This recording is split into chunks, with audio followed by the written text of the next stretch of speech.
Hi students, हमारा आज का जो टॉपिक है वो है difference between prokaryotic cells and eukaryotic cells.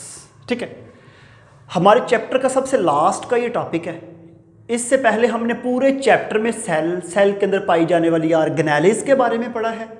आज हम इनके डिफरेंस को देखते हैं कि इनके डिफरेंस क्या हैं, वो प्रोकैरियोटिक सेल्स क्या है, यूकैरियोटिक सेल्स क्या है, और दोनों को हम कंपेयर भी करते हैं। सबसे पहले जब भी आप प्रोकैरियोटिक सेल्स को देखते हैं ना, ऐसे सेल जिसमें मेम्ब्रेन बाउंड न्यूक्लियस ना हो, ठीक है, उसको हम कहते हैं प्रोकैरियोटिक सेल्स। और ऐसे सेल जिसमें मेम्ब्रेन बाउंड न्यूक्लियस मौजूद हो उसको हम बोलते हैं यूकैरियोटिक सेल्स। ठीक है जी, दो मैंने सेल्स और उनका एक एक डिफरेंस बताया है। ऐसे सेल, क्योंकि प्रो का मतलब बिफोर है, कैरियोटिक का मतलब न्यूक्लियस है। मैंने प्रीवियस लेक्चर्स में मैंने ये डिस्कस भी किया था, किसी जगह पे मैं पढ़ाते हुए मैंने ये भी बताया था कि दुनिया में कोई भी सेल्स है, वो प्लांट है, फंजाई है, एनिमल्स है, बैक्टीरिया है, वो अमीबा है, या हमारे पास प्रोटिस्ट हैं, उनमें तीन चीज़ें कॉमन है: सेल मेम्ब्रेन, क्रोमाटिन मटेरियल और साइटोप्लाज्म। ये तीन चीज़ें कॉमन है। ठीक है, आगे फिर इनमें डिफरेंस आता है। वो क्या क्या डिफरेंस है, दो सेल्स को हम लेके आगे एक्सप्लेन कर रहे हैं। ठीक है जी, पहला डिफरेंस आपने ये बता देना है। उसके बाद स्टूडेंट ये है, ऐसे सेल, ऐसे ऑर्गेनिज्म जिसमें प्रोकैरियोटिक सेल्स पे मुश्तमिल हों उनको हम प्रोकैरियोट्स ऑर्गेनिज्म कहते हैं, और ऐसे ऑर्गेनिज्म जिनमें यूकैरियोटिक सेल्स हो उसको हम यूकैरियोट्स कहते हैं। अगला हमारे पास पॉइंट कि प्रोकैरियोटिक सेल जो हैं ये किन ऑर्गेनिज्म में पाए जाते हैं, या कौन से ऑर्गेनिज्म प्रोकैरियोट्स हैं। इसमें आ जाएगा bacteria, blue green algae. Blue green algae को हम साइनोबैक्टीरिया भी कहते हैं, एनाबीना, ऑसोलेट्रिया, और हमारे पास नॉस्टॉक जो हैं ये इसमें आएंगे। और यूकैरियोट्स के अंदर कौन कौन से ऑर्गेनिज्म हैं, फंजाई, प्रोटिस्ट, प्लांट्स, एनिमल जो हैं ये हमारे पास इसमें आएंगे। उसके बाद अगला पॉइंट, मेरे पास ये एक प्रोकैरियोटिक सेल्स है, ये एक यूकैरियोटिक सेल्स है। स्टूडेंट्स, जब आप प्रोकैरियोटिक सेल्स को देखते हैं तो इसमें क्रोमाटिन मटेरियल मीन के इसमें डीएनए तो मौजूद है, लेकिन डीएनए के बाहर मेम्ब्रेन नहीं है, बाहर मेम्ब्रेन बाउंड ऑर्गेनेली मेम्ब्रेन बाहर नहीं है, इसलिए हम इसको न्यूक्लियस का वर्ड यहाँ पे यूज नहीं करते। ये जो यूकैरियोटिक सेल्स है इसके अंदर ये डीएनए है, ये जो क्रोमाटिन मटेरियल है, इसके बाहर मेम्ब्रेन है ये वाली, जिसको हम न्यूक्लियर मेम्ब्रेन कहते हैं, जिसकी वजह से इसको हम बोलेंगे हैव मेम्ब्रेन और न्यूक्लियस। इसका मतलब है कि प्रोकैरियोटिक सेल में न्यूक्लियस नहीं होता, यूकैरियोटिक सेल्स में न्यूक्लियस होता है।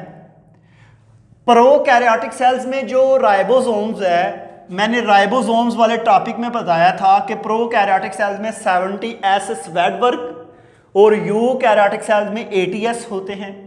वहां पे मैंने एक चीज बताई थी कि इसकी दो यूनिट्स हैं, एक को 60S कहते हैं, एक को 40S, दोनों मिलके 100S होना चाहिए था, लेकिन ये 80S होता है। इसकी रीजन भी मैंने आपको वहां पे फार्मूला लगा के बताई थी कि हमारे पास मैस ओवर वॉल्यूम डेंसिटी जो हम फाइंड करते थे, तो मैंने बताया था कि ये 60S क्यों है, इसका भी मैंने बताया था।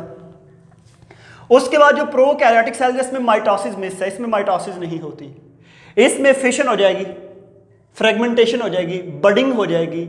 लेकिन हमारे पास जो यूकैरियोटिक सेल्स है उसमें बाकायदा माइटोसिस होती है, सेल स्पिंडल फाइबर ऑपरेटस बनता है जिसको हम माइटोटिक ऑपरेटस कहते हैं, और क्रोमोसोम इक्वली डिस्ट्रीब्यूट होते हैं। वो तमाम मैकेनिज्म इसमें नहीं होता। ठीक है, तो यहाँ पे फिर स्टूडेंट मैं आपसे पूछता हूँ कि दोनों में से सिंपल सेल कौन सा है, प्रोकैरियोटिक, और मॉडर्न कौन सा है, यूकैरियोटिक। एवोल्यूशनरी लिहाज से हमारे पास प्रोकैरियोटिक सेल पहले बने थे और बाद में यूकैरियोटिक सेल्स बने। जो डिफरेंट जियोलॉजिस्ट हैं जिस तरह अल्फ्रेड वैगनर 1640 में उसने कॉन्टिनेंटल ड्रिफ्ट के ऊपर काम किया। हमारे पास चार्ल्स डार्विन ने 1858 में origin of species by the natural selection पे काम किया। प्रिंसिपल ऑफ जियोलॉजी और डिफरेंट साइंटिस्ट के ऊपर कैटास्ट्रॉफिज्म पे वर्क किया। तो उन्होंने अर्थ को समझा, सब साइंटिस्ट ने।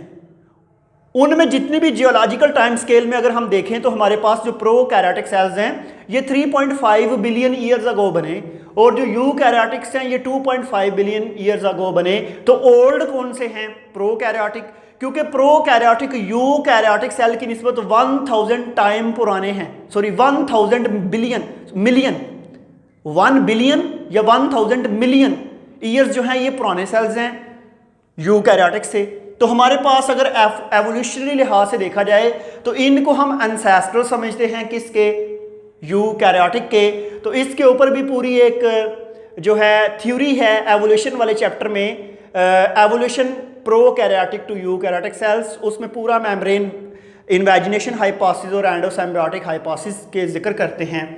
तो फिर ये हुआ कि इसमें मेम्ब्रेन बाउंड ऑर्गेनेलिज नहीं है, इसके अंदर मेम्ब्रेन बाउंड ऑर्गेनेलिज हैं। मेम्ब्रेन बाउंड ऑर्गेनेलिज में क्लोरोप्लास्ट है, mitochondria, endoplasmic reticulum, Golgi bodies, peroxisome, glycosome, lysosomes, centrioles वगैरह, और ये सारे का सारा सिस्टम जो है ये यूकैरियोटिक सेल्स में पाया जाता है। ठीक है जी। इसके अलावा जब हम दोनों सेल्स को देखते हैं स्टूडेंट, इसका जो डीएनए है ना उसमें हिस्टोन प्रोटीन नहीं होती, इसके डीएनए में हिस्टोन प्रोटीन है। अब ये हिस्टोन प्रोटीन क्या है? हिस्टोन प्रोटीन आप अभी फर्स्ट ईयर में है, आप जहन में ये रखें कि ये बाल की तरह की प्रोटीन होती हैं जो डीएनए को कोआइल करके रखती हैं। इसकी डिटेल सेकंड ईयर में आएगी, वहां पे आप पढ़ लेंगे। ठीक है।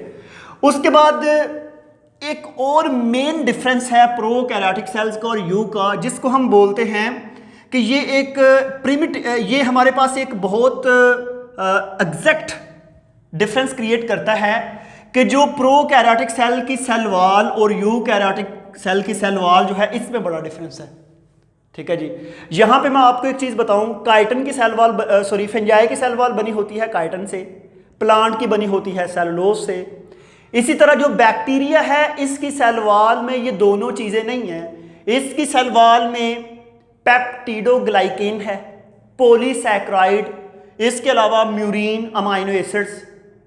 म्यूरिन जो है ये पेप्टाइडोग्लाइकेन में आ जाता है, इसमें प्रोटीन और शुगर्स, कार्बोहाइड्रेट आपस में मिले होते हैं। मिलके ये एक बड़ा मॉलिक्यूल बनता है जिसको हम कहते हैं सैक्यूलस। ये जो बैक्टीरिया की सेल वॉल है इसमें सैक्यूलस पाए जाते हैं, इसके अंदर ये केमिकल्स हैं। अगर यूकैरियोटिक सेल्स को देखें तो इनमें ये तमाम चीज़ें नहीं हैं जो इसके अंदर पाई जाती हैं। तो इसके अलावा हम 20 एग्जाम्पल्स बता सकते हैं इसके डिफरेंस में, लेकिन हमने आपके लेवल पे इसको डिस्कस करना है।